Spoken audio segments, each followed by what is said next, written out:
जय हिंद दोस्तों, once again welcome. और आज हम लोग जो सेकंड पार्ट कर रहे हैं सालमान एंड बेनारस स्टोरी। हम इसकी आपको बता चुके थे, तो हम इसे बिल्कुल पॉइंट्स टू पॉइंट्स याद करेंगे, मतलब सीखेंगे। सबसे पहले हम बात करेंगे गौतम बुद्ध के बारे में। आई होप कि आपको ये क्लियर हो रहा है।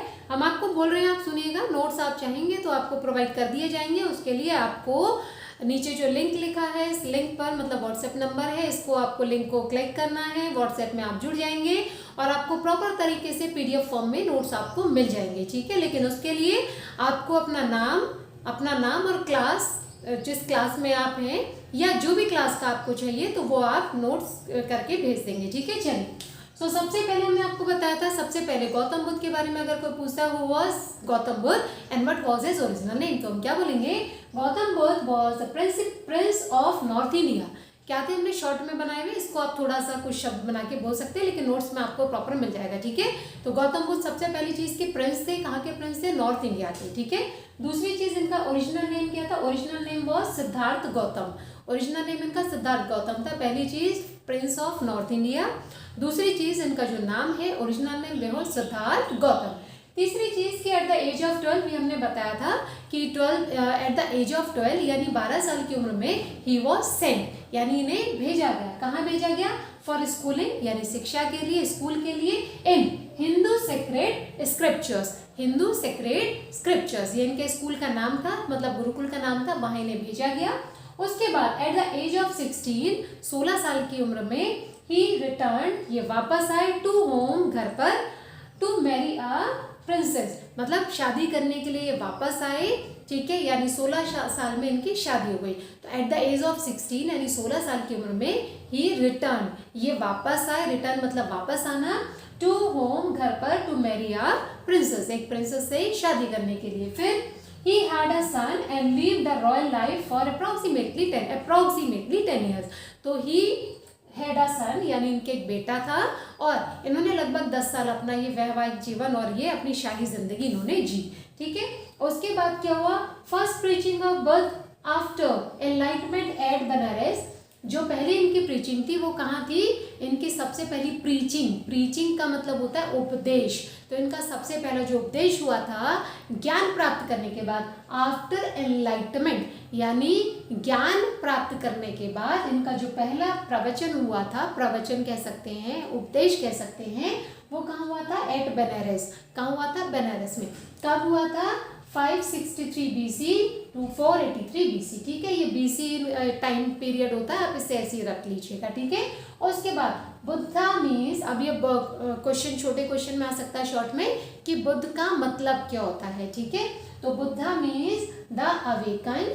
बुद्धा का मतलब क्या होता है? बुद्ध जिसे कहते हैं, बुद्ध का मतलब होता है अवेकन, यानी जागृत, और एनलाइटेन यानी कि जो जिसका मानसिक विकास हो चुका हो। मानसिक का मतलब है कि जो मतलब ज्ञान से भर गया हो, ठीक है, ज्ञानी कह सकते हैं उसको।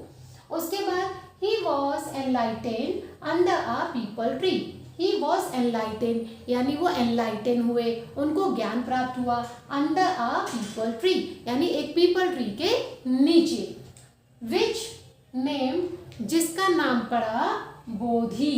जिसका नाम क्या पड़ा? बोधि। हमने बताया था आपको, after the enlightenment of Buddha, यानी बुद्ध के एनलाइटमेंट के बाद इस वृक्ष का नाम, जिसके नीचे उन्होंने क्या किया था? ज्ञान प्राप्त किया था, जो पीपल का वृक्ष था उसके नीचे इन्हें ज्ञान प्राप्त हुआ था, तो उस वृक्ष का नाम क्या रख दिया था? उसका नाम हो गया बोधि, ठीक है। उसके बाद जब ये 25 साल के थे तो he was out of hunting, ठीक है, अबाउट द एज ऑफ 25 यानी लगभग 25 साल की उम्र में, वाइल माने जब, आउट हंटिंग यानी हंटिंग के लिए बाहर थे, ही सॉ उन्होंने देखा। क्या देखा? अ सिक मैन, पहले बीमारी आई, फिर ओल्ड एज आई, फिर फ्यूनरल देखा, फिर फाइनली एक सन्यासी देखा, संत देखा, जो क्या कर रहा था? जो अपनी जीविका के लिए मांग रहा था, ठीक है। अब देखो, अबाउट द एज ऑफ 25 यानी 25 साल की उम्र में, वाइल आउट हंटिंग यानी जब वो हंटिंग के लिए बाहर थे, ही सॉ उन्होंने देखा, क्या देखा? अ सिक मैन, ठीक है, एक बीमार आदमी, एन ओल्ड मैन, एक बूढ़ा आदमी, देन अ फ्यूनरल प्रोसेशन यानी कि एक दाह संस्कार, एंड फाइनली, और मतलब फाइनली अंत में अ मॉन्क, मॉन्क कहते हैं सेंट को, यानी कि भिक्षुक कह सकते हो, साधु कह सकते हो, ठीक है। तो इस तरह से जो होते हैं संत साधु उन्हें कहते हैं। A monk begging for elms, ठीक है। एल्म्स कहते हैं अपने गुजारे के लिए वस्त्र आदि मांगना, भोजन आदि मांगना, ठीक है। उसके बाद as he was shielded, as he was shielded, shield का मतलब होता है, शील्ड होती है ना, मतलब जिससे हम कवर करते हैं अपने आप को, जैसे कोई भी चीज़ होती है, जैसे कोई भी पानी की बोतल है गर्म ठंडा करने वाली, तो उसको शील्ड किया जाता है ताकि बाहर के एनवायरनमेंट का उस पर फर्क ना पड़े। तो ऐसे ही जो बुद्ध हैं वो भी शील्डेड थे, यानी एज ही वॉज शील्डेड, क्योंकि वो शील्डेड थे यानी प्रोटेक्टेड कह सकते हो उसको, है ना, कि वो प्रोटेक्टेड थे फ्रॉम द सफरिंग, सफरिंग का मतलब कष्टों से, कहते हैं ना हम सफरिंग फ्रॉम फीवर, कि मैं बुखार से पीड़ित हूँ, ये पीड़ाओं से, टिल दैट डे, यानी जब तक वो बाहर नहीं गए थे, मतलब जिस दिन उन्होंने सारी चीज़ें देखी उस दिन से पहले तक वो बिल्कुल शील्डेड थे, मतलब प्रोटेक्टेड थे, कि उनको हार, बीमारी, बुढ़ापा, ये डेथ, इन सब का कुछ पता ही नहीं था उनको, ठीक है। तो ही फेल्ट सो सैड, उनको बहुत दुख हुआ, एंड सॉरोफुल, ही फेल्ट, उन्हें बहुत महसूस हुआ, सो सैड एंड सॉरोफुल, उनको बहुत उदासी और उनको बहुत दुख हुआ, ठीक है। After watching all the pains, ये जो उन्होंने इतने दुख दर्द देख लिए, तो ये दुख दर्द देखने के बाद उनको बहुत ही ज़्यादा, मतलब उदास वो हो गए बहुत ज़्यादा और बहुत ज़्यादा दुखी हो गए, ठीक। फिर क्या हुआ, he went out into the world, फिर वो कहाँ गए, फिर वो संसार में चले गए, मतलब अपना महल उन्होंने छोड़ दिया, बीवी उन्होंने छोड़ दी, सारा जो शाही एनवायरनमेंट था वो उन्होंने छोड़ दिया, ठीक है। He went out into the world, फिर वो आउट यानी कि बाहर चले गए, बाहर विश्व में गए। टू सीक, क्यों गए, टू सीक, सीक का मतलब होता है ढूंढना, सर्च, ठीक है। To seek the root of all grief and pain, to seek the root, यानी सीक मैंने ढूंढना, क्या ढूंढना, कि ये जो दर्द है, ये जो दुख है, ये दर्द है, इन सब की जड़ क्या है, इन सब का मुख्य कारण क्या है, what is the main cause of all the grieves and the pains, ठीक है। तो फिर क्या हुआ, ही वेंडर्ड फॉर 7 ईयर, वो 7 साल तक, वेंडर मतलब इधर उधर घूमना, भटकना, कुछ भी कह सकते हो, राइट। तो ही वेंडर्ड, अब देखो सेकेंड फॉर्म में आ रही है, मैक्सिमम जितनी भी स्टोरीज आती हैं वो सेकंड फॉर्म में ज़्यादा चलती हैं, ठीक है, क्योंकि स्टोरी तो हम सुनाते हैं जो कि बीत चुकी है। तो ही वेंडर्ड, वो भटके फॉर 7 ईयर्स, मतलब 7 साल तक तो वो इधर उधर भटकते रहे।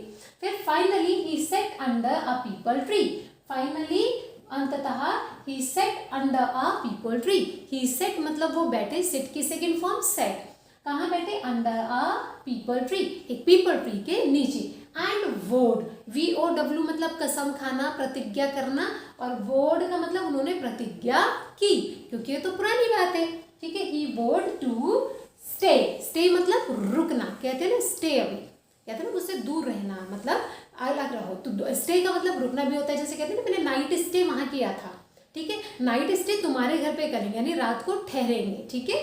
तो स्टे अंटिल एनलाइटमेंट कम, ठीक है। तो उन्होंने क्या किया, उन्होंने प्रतिज्ञा की, और वो तब तक उस पेड़ के नीचे रुके रहे जब तक कि उनको ज्ञान प्राप्त नहीं हुआ, ठीक। तो उसके बाद ही एनलाइटेंड यानी कि फिर पास, यानी उनको ज्ञान प्राप्त हुआ आफ्टर 7 डेज, कौन से 7 डेज के बाद, पीपल के पेड़ के नीचे बैठने के बाद, he was enlightened after 7 days, कि वो 7 दिन के बाद उनको एनलाइटमेंट हुआ, यानी वो अवेयर हुए। और and he renamed the tree, उन्होंने जो ट्री था पीपल का ट्री, उसका नाम रिनेम मतलब दोबारा से उसका नाम रखा, नामकरण क्या किया, बोधि ट्री, बोधि ट्री। अब इसके बारे में आ सकता है, do you understand by Bodhi tree, 1 marks के क्वेश्चन में आ सकता है। तो बोधि, देखो बोध का मतलब ज्ञान, कहते हैं ना, ये तो अबोध बालक है, अबोध मतलब जिसको ज्ञान नहीं है, तो बोध का मतलब ज्ञान हो गया, ठीक है। तो बोधि मतलब, बोधि ट्री मतलब ज्ञान का वृक्ष, या वो वृक्ष जो ज्ञान देने वाला है, तो उसका नाम क्या रख दिया उन्होंने, बोधि ट्री। मीन्स क्या होता है इसका, the tree of wisdom, the tree of wisdom, wisdom means बुद्धि होता है, ठीक है। उसके बाद सिद्धार्थ वॉज नेम्ड बुद्ध, आप इसे बुद्धा कर सकते हो, हमने अंग्रेजों के हिसाब से नहीं लिखा, हमने अपने हिसाब से लिखा क्योंकि सिद्धार्थ होता है, सिद्धार्थ नहीं होता। बट आप अपने आप में ए इसमें लगा सकते हो सिद्धार्था, ठीक है, और यहाँ पे बुद्धा कर सकते हो, आई डोंट माइंड, ठीक है, but let me do this, okay. So Siddharth was named Buddha, यानी सिद्धार्थ का नाम बुद्ध पड़ा, जिसका मतलब क्या होता है, मीन्स द अवेकन्ड। बुद्ध का मतलब क्या होता है, अवेकन्ड और द एनलाइटेड, ठीक है, दोनों का मतलब ज्ञानी होता है, ठीक है। फिर उसके बाद प्रीस्ट, ये शॉर्ट में लिखे हुए नोट्स, ठीक है ना, इसको आप ऐसे, he preached his first sermon at the city of Benares, उन्होंने अपना सबसे पहला जो उपदेश, जो प्रवचन दिया था, वो क्या दिया था, सिटी ऑफ बेनारस, ठीक है, बनारस जिसे कहते हैं। तो जो बनारस का शहर था वहाँ उन्होंने अपना सबसे पहला प्रवचन दिया था, ठीक है। तो ये हमारा गौतम बुद्ध यानी कि बुद्ध के बारे में हुआ, ठीक है। आज के लिए हम लोग इतना ही छोड़ते हैं। किस्सा गौतमी जो नेक्स्ट कैरेक्टर है, इनकी जो स्टोरी है, जो इनकी एक कथा है, तो उसको हम लोग नेक्स्ट वीडियो में कवर करते हैं, ठीक है। अभी के लिए इतना ही। और अगर आपको चैनल अच्छा लग रहा है, आपको यूजफुल लग रहा है विशेषतः, तो अगर यूजफुल आपको लग रहा है तो प्लीज़ इसको शेयर ज़रूर कीजिए अपने ही तरह के स्टूडेंट्स के साथ, ताकि उनको भी कुछ यूजफुल इन्फॉर्मेशन मिल जाए और वो भी अपने इंग्लिश का जो टेरर है उसको ख़त्म कर पाए, ठीक है। इसको आप सब्सक्राइब कीजिए, शेयर कीजिए, और हाँ, ये नीचे जो लिंक है डिस्क्रिप्शन बॉक्स में, उस पर क्लिक अगर आप करते हैं तो आप एक व्हाट्सएप ग्रुप में आएंगे और उस ग्रुप के माध्यम से आपको नोट्स वगैरह भेजे जा सकते हैं। अपना नाम और अपनी क्लास, ये दो चीज़ें आपको, मतलब जिसके भी नोट्स आपको चाहिए, चाहे 10th के चाहिए, 12th के चाहिए, कोई सी भी क्लास के चाहिए, तो आप उसको लिख सकते हो, ठीक है। So wish you all the best, और हर नई वीडियो आपको मिलती रहेगी, ठीक है। तो आप बेल आइकन ज़रूर प्रेस कर लीजिएगा। तो जय हिंद, जय भारत।